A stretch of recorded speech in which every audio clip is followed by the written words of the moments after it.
If you think your last visit to the dentist was a nightmare, buckle up. Because what you're about to hear makes root canals and drills sound like a day at the spa. Welcome to the Middle Ages. A time when going to the dentist wasn't just unpleasant, it was trauma with a side of infection. Forget the white coats, the reclining chairs, the gentle hum of modern dental equipment. Back in medieval Europe, your dentist could have been your local blacksmith, a traveling barber, or even the village priest. Yes, the same guy who baptized your kid might have been the one yanking out your molars with something that looks like it belonged in a medieval torture chamber, just with fewer screams per minute, on a good day. To be fair, people back then weren't exactly known for their brilliant oral hygiene. Toothbrushes? Optional. Toothpaste? Not invented. Regular checkups?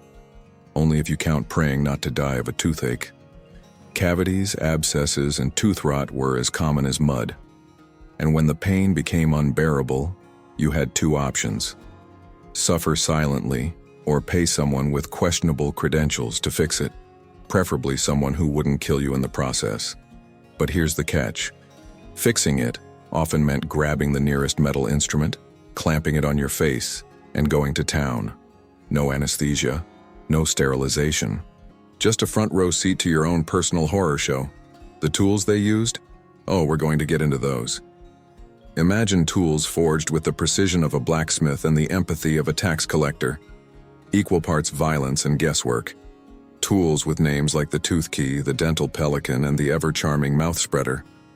You'll swear some of these gadgets were designed by sadists on a coffee break from the Inquisition. And somehow, despite all this, people kept surviving. Others, well, let's just say they never had to worry about cavities again. Before we dive into the metal monstrosities used to extract teeth and souls, it's worth understanding the chaotic medical circus that was medieval dentistry.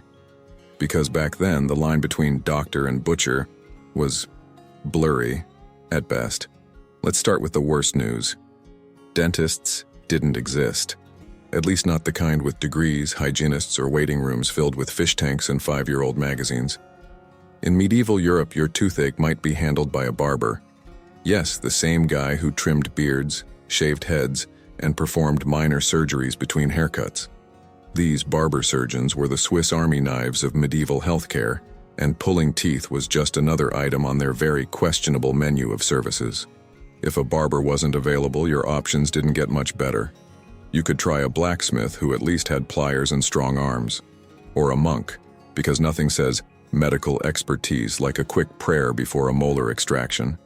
If none of those were around, you could always just wait and hope your tooth pain turned into something more manageable. Like death. But what made dental problems so common in the first place? Well, for starters, medieval diets were not kind to teeth. Bread was a staple, often made with coarse flour ground by stone mills, which meant it contained tiny bits of grit and sand, perfect for grinding down enamel. Add to that a lack of fresh fruits and vegetables, very few sources of vitamin C, and lots of sugar, especially after the Crusades brought back new sweets. And you've got a recipe for dental disaster. As for dental hygiene, it wasn't entirely non-existent. Some people used cloths, twigs, or herbal pastes to clean their teeth, but these practices weren't widespread or particularly effective. Most people simply lived with plaque, rot, and bad breath, as if it were just part of being human. Spoiler, it's not. And then, of course, there was pain, not just expected, but celebrated. In a world without anesthesia, pain was seen as a natural and even purifying experience. If something hurt, it was probably your fault. Maybe you sinned, maybe God was testing you, or maybe you just needed more leeches. So when someone came at your face with a red-hot needle or a metal hook, you weren't supposed to scream. You were supposed to be grateful. Salvation, after all, doesn't come cheap. Medieval medicine was like throwing leeches at a dartboard and hoping for salvation. If your dentist didn't balance your humors, at least he balanced your pain with equal parts bloodletting and prayer. In short, medieval dentistry was a desperate, chaotic, often fatal mix of folklore, brute force, and wild guesswork. Context set, fear primed. Time to open the medieval toolbox, a place where hope went to die. First up, the tooth key, a tool that looked innocent until it met your jaw. Picture a large metal crank shaped like an old door key. Only this one isn't unlocking anything except pure suffering. It was jammed into your mouth, hooked around the decayed tooth, and then violently twisted, supposedly to yank the tooth from its socket. But there was no finesse involved. More often than not, the tooth shattered mid-extraction, sending shards of enamel into your gums and sometimes breaking the jaw entirely.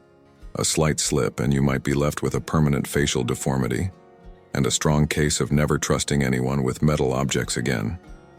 If that didn't work, or if someone fancied a more beaky approach, there was the pelican, a tool that looked like it belonged in a birdwatcher's nightmare. With a curved arm and a brutal lever, it was designed to pop the tooth out from underneath, using pressure against the jaw. Except it rarely popped just the tooth. Collateral damage included cracked neighboring teeth, torn gums, and, in extreme cases, total jaw dislocation. Medieval records don't show how many patients walked away happy, but we're betting the number rounds down to 0. Then came the forceps, essentially oversized pliers. The plan was simple: grab the tooth and pull, but medieval practitioners had little understanding of tooth anatomy, which meant they often twisted the wrong way, pulled too hard, or snapped the tooth in half. There were no x-rays, no dental charts, and certainly no precision. Just blind, merciless strength. And in this casino of pain, the house never ran out of teeth. Even before the extraction, the patient had to be prepared. Enter the mouth gag, a lovely device designed to force the jaws open and keep them there. Made of iron and zero empathy, it would stretch the mouth open until muscles trembled and joints cracked. Many patients left the procedure with dislocated jaws or broken molars, not from the extraction itself, but from the tool meant to help with it. If the issue wasn't a rotting tooth but a festering abscess, things got even nastier. Abscesses were treated with scalpels or heated needles, used to pierce the swelling and let the bad humors out. The procedure involved slashing into infected tissue with whatever blade was handy, probably the same one used on the previous patient. If they had time, they'd heat a needle until it glowed and plunge it into your gums. This wasn't medicine. It was medieval arson inside your gums. And when things got really medieval, they brought out cauterization tools, long, glowing rods of metal used to burn wounds shut. You can almost hear the sizzling. If the pain didn't stop your heart, the infection might. Or maybe they'd try herbal smoke, waving burning bundles of sage or rosemary under your nose while you writhed in agony. It wasn't anesthesia, but it probably distracted you enough to forget the screaming, momentarily. All these instruments had one thing in common. They were blunt, brutal, and never, ever clean. It wasn't just the pain. It was the risk of infection, the permanent damage, and the constant fear that the cure might be worse than the disease. And somehow these methods were passed down, generation after generation, as if the horror was just part of the job. It makes today's dental chair feel like a velvet throne, doesn't it? Descriptions are one thing. Real stories, they'll make your gums ache. Take, for example, a 14th century manuscript from France in which a monk describes a fellow brother suffering from a tooth that grew angry with the soul. Dramatic much? Sure. But what followed was no poetic metaphor. The monk details how the local barber surgeon was summoned, who arrived with a bundle of tools wrapped in blood-stained cloth. The weapon of choice was, surprise, the pelican. The monk writes, rather calmly, that Brother Alain screamed only once, which either meant the procedure was fast, or Alain passed out before round 2. The monk ends his entry with, his suffering was less after the removal, though he now eats on one side only.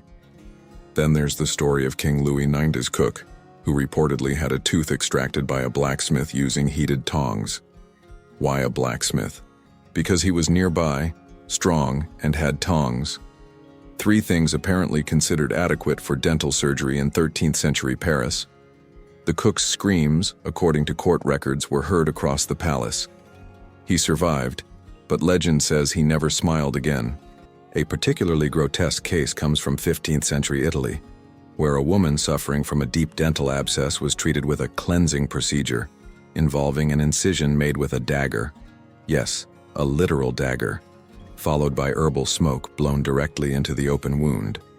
The chronicler notes she developed a fever of the head shortly after, likely sepsis, and died 3 days later.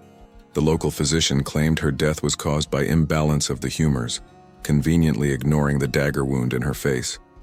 Not all stories ended in death, though. A record from a German town in 1392 mentions a traveling barber who successfully removed 3 teeth from a farmer using forceps, and then immediately stitched up the gums with horsehair thread.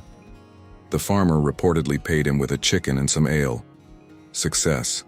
These accounts paint a brutal, vivid picture of dentistry before science, before hygiene, and before the idea that maybe pain shouldn't be part of every procedure.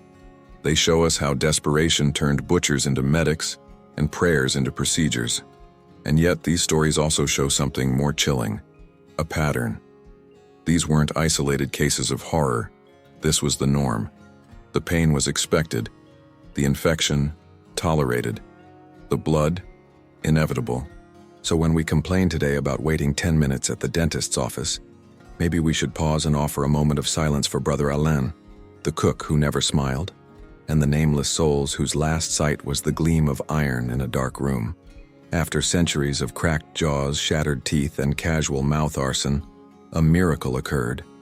Common sense. People started thinking. And even more shocking, they started learning. The evolution of dentistry didn't happen overnight. There was no single aha moment when someone dropped the tooth key and said, maybe we shouldn't treat infections with fire. But change did come, slowly, and mostly thanks to a little thing called the Renaissance. That glorious period when Europeans remembered that science existed and that maybe torturing people wasn't the best path to healing. One of the earliest milestones was the emergence of professional dental practitioners. Instead of barbers and blacksmiths moonlighting as tooth pullers, the 17th and 18th centuries saw the rise of people who actually specialized in treating the mouth. They still lacked modern tools and techniques, but at least they knew the difference between a molar and a meat cleaver. A French surgeon named Pierre Fauchard is often called the father of modern dentistry. In 1728, he published Le Chirurgien Dentiste, a 2-volume manual that outlined how to treat dental diseases with brace yourself, logic, and science.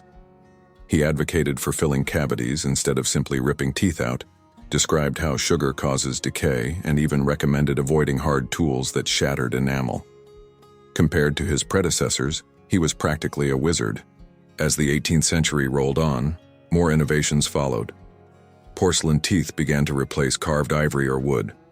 Gold fillings replaced mud or beeswax, and, hallelujah, anesthesia was introduced in the 19th century.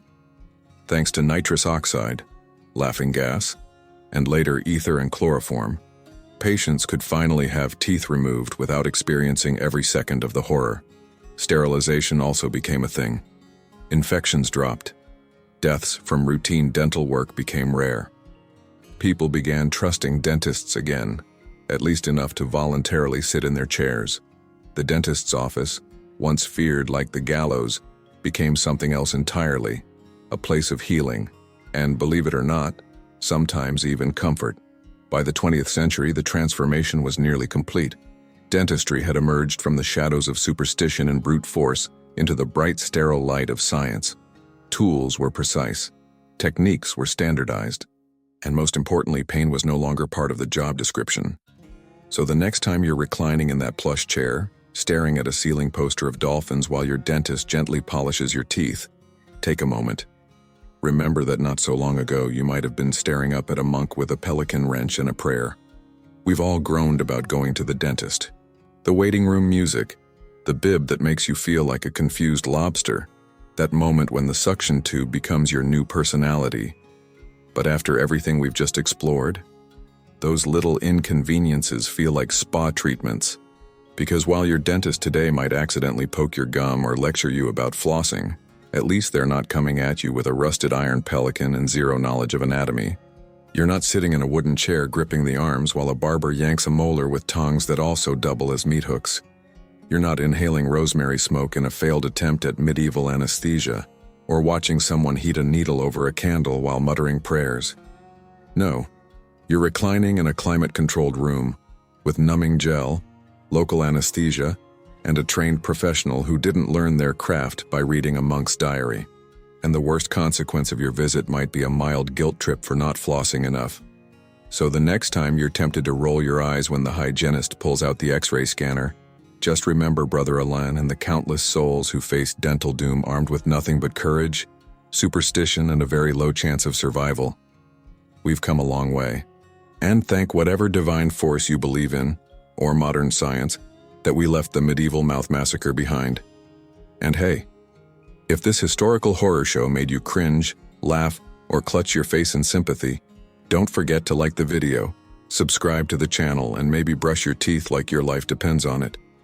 Because once upon a time it did. And in case time travel happens, pray you don't land near a monk with pliers and confidence.